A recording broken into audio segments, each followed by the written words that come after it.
Dishonor on you, dishonor on your family, and dishonor on this cash cow.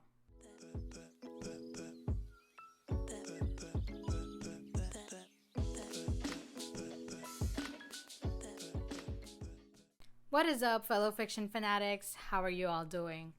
I'm doing so because 2020. 2020 has been a mess and is continuing to be a mess. And I'm just trying to cope with everything pretty much. Plus, I'm also behind on my ARC reading list because I've been doing a lot of writing for this script, and some books just put me into a reading slump. But despite all of that, I hope all of you are doing okay, and that if you are not doing so hot right now, I hope things get better for you. But for now, let me provide you with some critically aware distraction and a bit of entertainment. Today, we'll be talking about the movie Mulan. Nope, not that one. No, not that one either. Ah, yes, this one. To sum up my feelings about this live action remake, let me call upon these wise words: dishonor on you, dishonor on your family, and dishonor on this cash cow. I love animated Mulan when it came out, even though I'm Filipino, because it was so good to finally see an Asian girl as a Disney icon. I mean, I had hair as dark as hers. We're also from East Asia, even though the Philippines is more of in the Southeast region. But it was such an impressionable and strong moment for me to see Mulan on screen. Then the remake happened.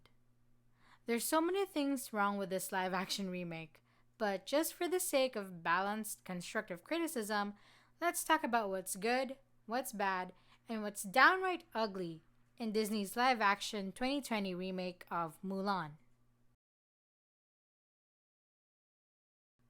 Let's start with the good. It was really hard to find good things about this movie, but hey, I did try. One good thing I do appreciate about this movie is the music. The music becomes the emotional core of the movie. The music swells in emotional moments and quiets down to indicate somber moments, which isn't bad. But even then, the music takes echoes from the original cartoon songs, relying on that nostalgia to carry the emotional weight that maybe the new script, acting, and visuals should have. Nostalgia carrying everything? Sounds like live action Disney remakes to me. I do appreciate that the production was told to stay close to the Ballad of Mulan, hence the songs Mushu and Cricky were removed. But, see this? None of these people are Chinese. So does the Asian representation stop just in front of the camera? Did the screenwriters or the production team consult Chinese experts on Mulan's ballad for authenticity, or at least get their opinions on creative liberties that the screenwriters were taking? Because with the quality of writing in this fest, I highly doubt it. I mean, there wasn't a witch character in the original legend. As this Vanity Fair article said, though Mulan is based on the classic Chinese ballad, Xianjiang wasn't necessarily grounded in a character featured in traditional Chinese lore. So why was there a witch if they wanted to respect the original ballad? The witch is another problem we'll tackle in just a hot second. Where do we start? Writing-wise, this movie isn't great. The dialogue feels stilted just because the screenwriters were trying too hard to be stoic and reverent to convey the tone of war in the background. But they couldn't break away enough from that tone to add more joy and life into the lighthearted moments. In storytelling, we need a balance of moods and tones so that it feels more dynamic, more alive, so that the audience has time to breathe between intense scenes or think about what's happening in the story. So the tone of the dialogue throughout just feels one note because of that. Narratively, the screenplay falls flat too. What made the original animated movie so remarkable was that Mulan was just supposed to be this ordinary human girl from the village who comes into her own through sheer smarts dedication, hard work, and strategy. It shows young girls, especially Asian girls, that they can be strong and powerful through their actions. But in this rewrite, they've given Mulan chi. Chinese commentators like Xiran Jay Zhao have pointed out that everyone pretty much has qi. Zhao stated that qi is a physiological feature of the body, like blood. So it's kind of funny to me that this movie tried to make qi something special for feminism, I guess. I mean, they fail at that too, but that's a point we'll talk about later. Back to the topic of qi. Making qi something special shows that the writers did not understand what the basic premise of qi is. So that's a big F on their research.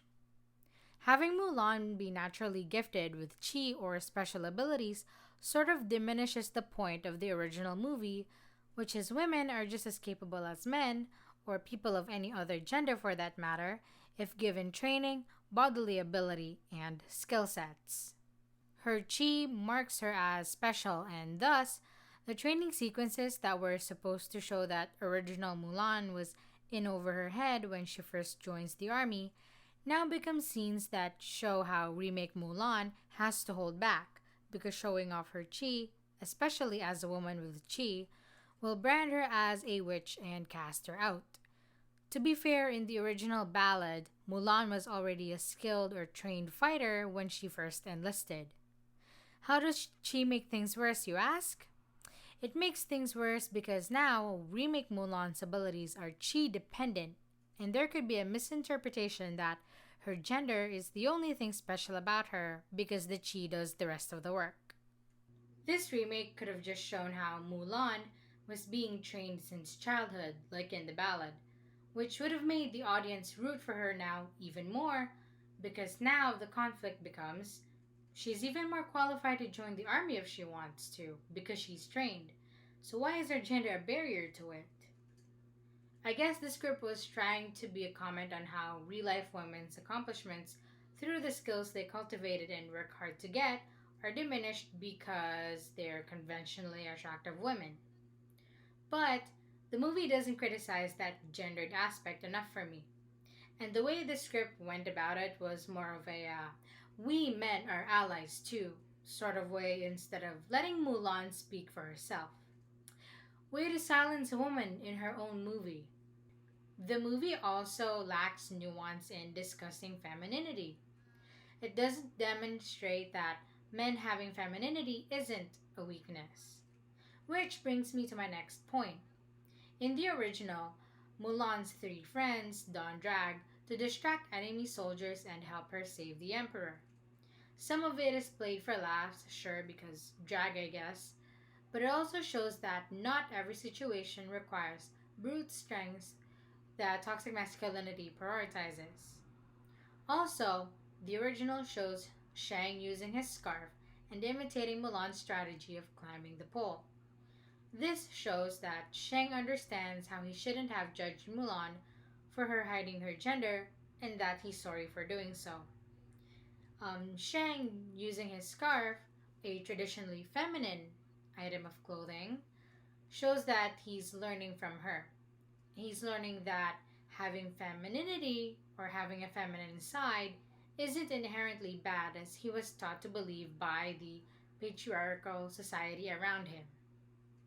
In the remake, sure, I get why they had to remove the drag aspect, because homophobia is still an issue in China and Disney has to comply with what the Chinese government dictates so Disney can get this movie made. But there's no moment where Mulan's army friends realize that, hey, femininity isn't an inherently weak or terrible trait. Instead, we get this brief, I believe Wa Mulan moment that's oddly similar to I Am Spartacus from Spartacus, which was supposed to show how the male soldiers were in solidarity with Mulan. But again, this moment relies on dialogue instead of meaningful symbolic gestures. If this I believe Hua Mulan moment is in the ballad, then I apologize for being wrong and not doing enough research. But if I am right, Then adding a Spartacus vibe to a Chinese ballad kind of feels off because the remake's already been westernized enough as it is through the non Chinese screenwriters. It also bases the I believe Hua Mulan moment on another male empowerment moment. Let's not even start how OG Mulan's iconic line, "You said you trust Ping. Why is Mulan any different?" was given to Hong Hui, our discount Shang, in this remake.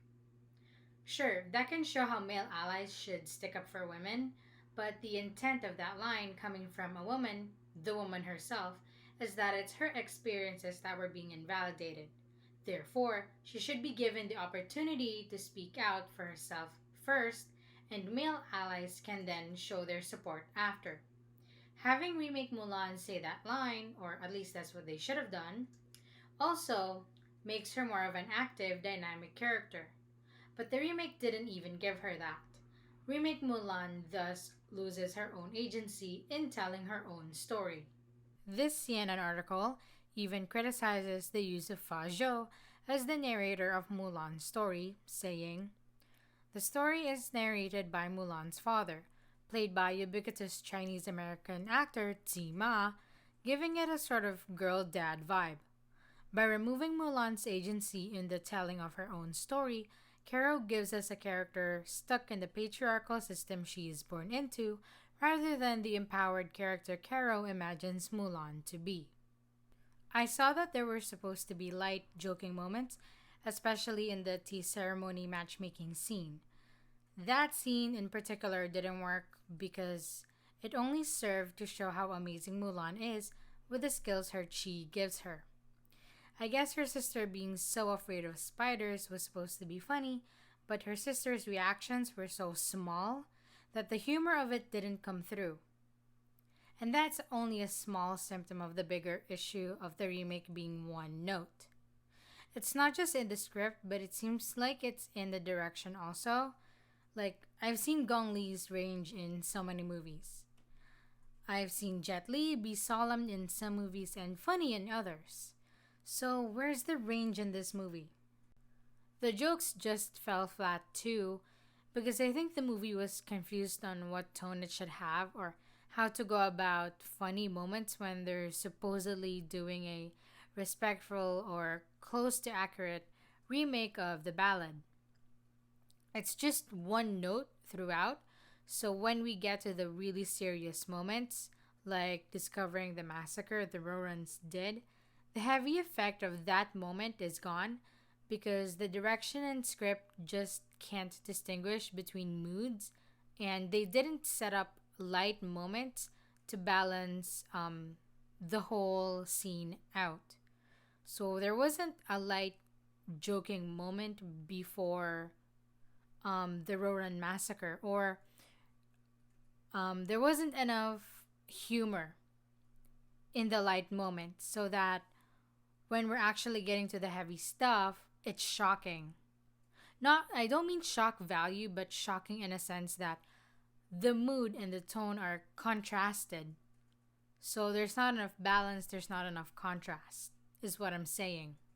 That's why the humor didn't work. If the remake was going for a wuxia fantasy vibe, then bringing magic into it might have been okay. But then again, the only magical aspects were Mulan, Xianjiang, and the Phoenix. Nothing else was shown to be magical, and no other character was shown to use chi in a magical sense. If this movie was gonna bring chi and set that up as a life force used mostly by men, then it should have showed it being used by men. If women are forbidden from using it, then the movie should have established consequences of using it through a flashback or other visual medium, so that the consequences for Mulan using it would feel more dangerous. There's literally only one setup through dialogue, or maybe like just a couple. Like, yeah, using chi is dangerous because you're a woman. They also mention that Xiangyang was cast out of her village because she used chi and she's a woman. But like, Xiangyang is actually a pretty cool character, so I'm not sure if that setup worked well. Showing the consequences of women using chi would better establish the danger of it than just saying it through dialogue. Setup and payoff is another problem with this remake.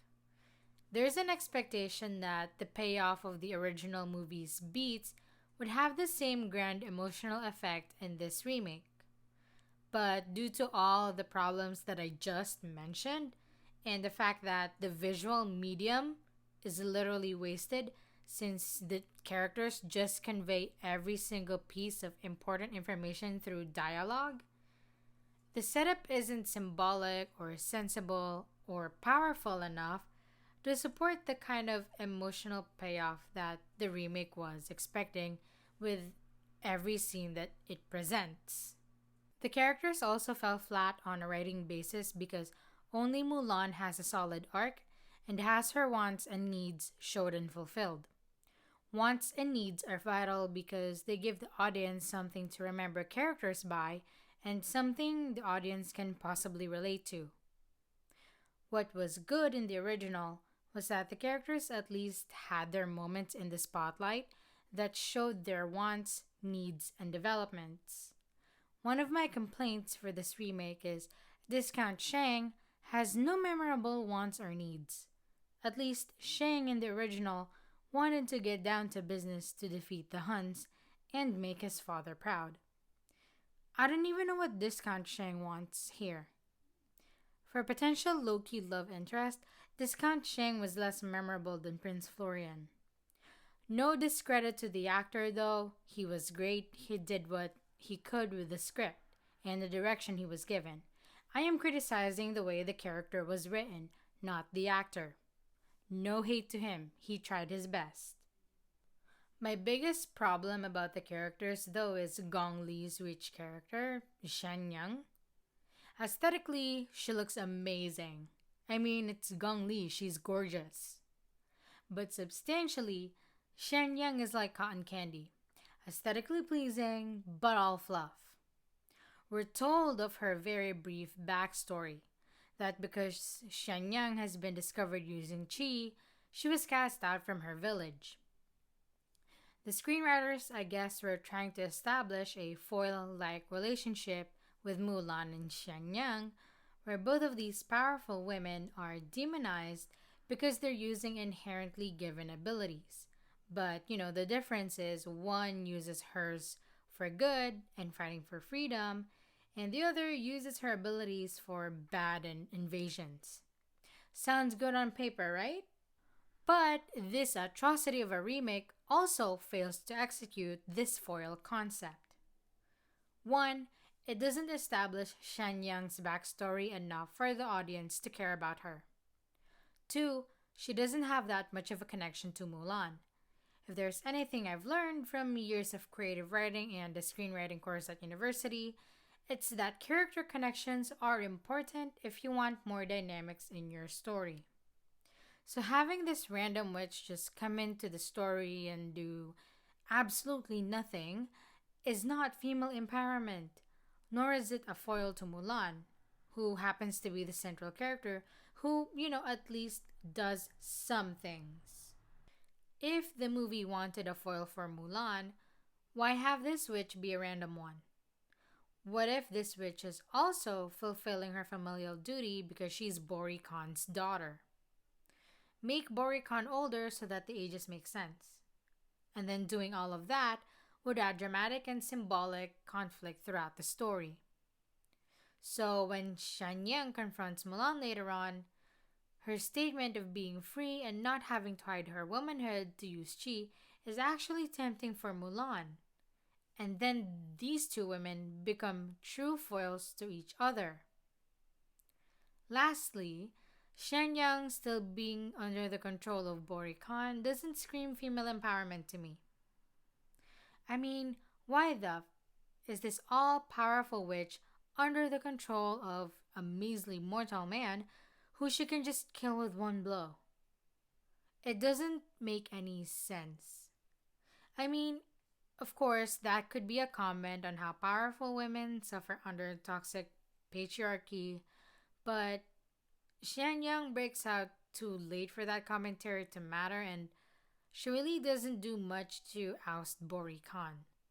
I mean, she does betray Bori Khan and sacrifice herself and die to protect Mulan, which is maybe the gesture that's meant to show how she broke out of his influence, or, how the witch broke out of his influence. But is that really what the witch's purpose is?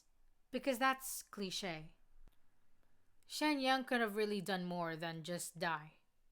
To make things worse, these two powerful women earned their place in society through heteropatriarchal approval. Mulan through the emperor and Shenyang through Bori Khan.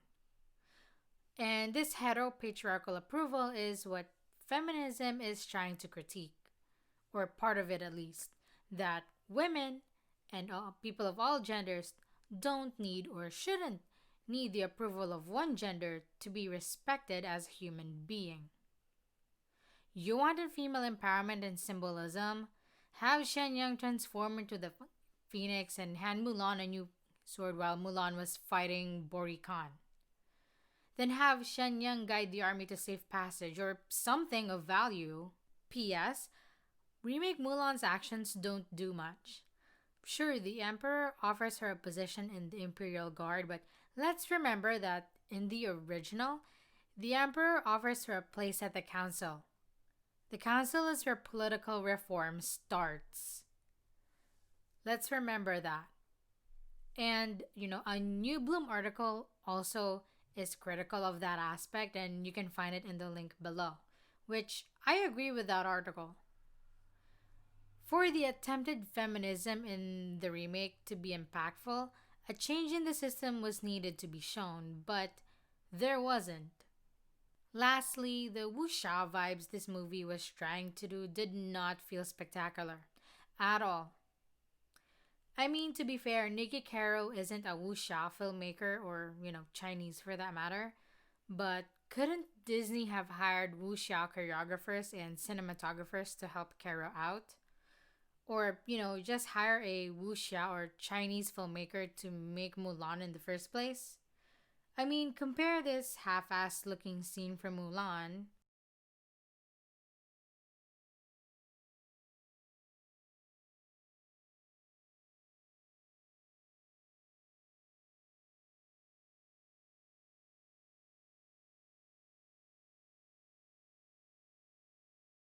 to this spectacular fabric, physical, and rhythmic choreography from House of Flying Daggers.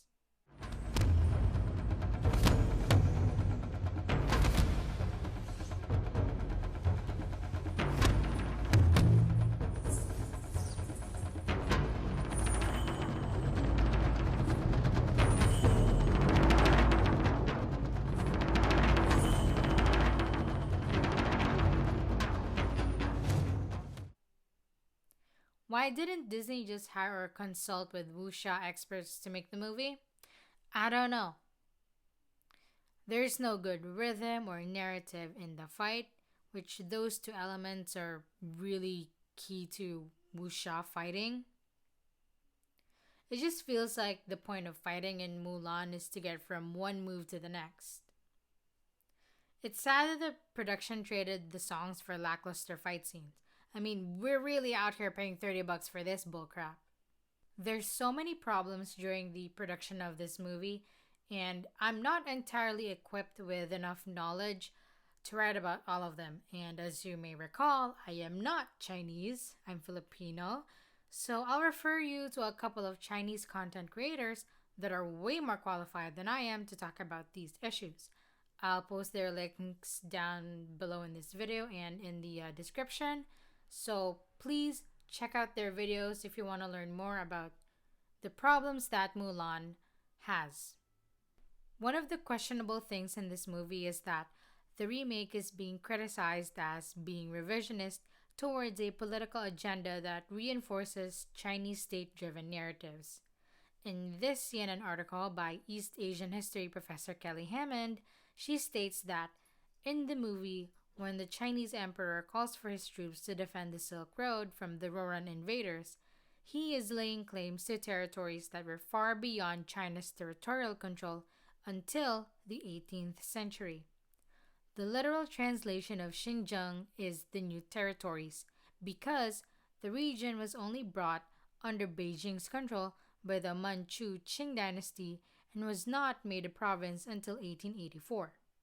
In doing so, Disney reinforces the party line that Xinjiang and other parts of Western China that are now considered to be cities that make up the historic Silk Road were and always have been a part of China. The region is central to Chinese leader Xi Jinping's Belt and Road Initiative, and claiming that it has always been a part of China is central to the maintenance of the state's legitimacy in the region. In addition, Hammond adds, for instance, in the original ballad, Mulan is loyal to her Khan, not a Chinese emperor. This indicates that Mulan was likely a member of the Toba clan, a group of nomads who ruled part of North China from 386 until 534 as the Northern Wei dynasty, rather than a Han Chinese. The Han are the largest ethnographic group in China, accounting for close to 92% of the population. But in a country with close to 1.4 billion people, that means almost 129 million people are not Han Chinese. In this way, the appropriation of non-Han pasts essentially serves the same purpose as whitewashing in American history. By erasing Mulan's ethnic identity, Disney has expunged the historical contributions that the people, who are now classified as ethnic minorities by the current party state, made to China over time. By presenting Mulan as patriotic Han Chinese serving a Chinese emperor who fights off faceless invaders dressed in black from the outside, the Roran, Disney is helping to rewrite Chinese history in line with Chinese state-driven narratives. So in short, by rewriting territorial claims and having Mulan's ethnic identity erased and aligned with imperial notions, this Disney remake is not just pandering to, but promoting pro-Chinese state notions, which so many activists are already fighting against, because the government is doing all it can to maintain its oppressive hold onto its power. For more information on those issues, please visit humanrightswatch.org. Also, so many ethnic groups have already had their identities stolen, appropriated, or outright erased. There's really no need to have done what Disney had. Lastly, and the issue that people are speaking out about the most, is the way that Disney just casually filmed in Xinjiang. You know, the region in China where the government has been accused of human rights abuses against the Uyghurs and other predominantly Muslim minorities. According to this ABC article, Uyghurs and other predominantly Muslim minorities in the remote Xinjiang region have been locked up in camps as part of a government assimilation campaign launched in response to decades of sometimes violent struggle against Chinese rule. So, Disney's telling us, all throughout pre-production, which this theme had months, if not years, to prepare for, no one thought of this? No one brought this whole thing up?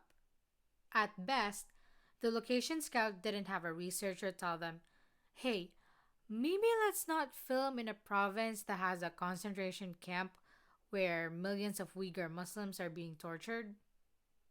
And, no one really knew what was going on and nobody really told them. Because I for sure didn't know until I did my preliminary research. But that's just the best case scenario where no one in the department knew. No one told them. Maybe they were lied to, we don't know. Maybe that's the scenario. But at the worst case scenario, someone did tell them about the location, what's going on, and willfully ignored it just for that sweet, sweet Papa Jinping money and, the box office and get that location.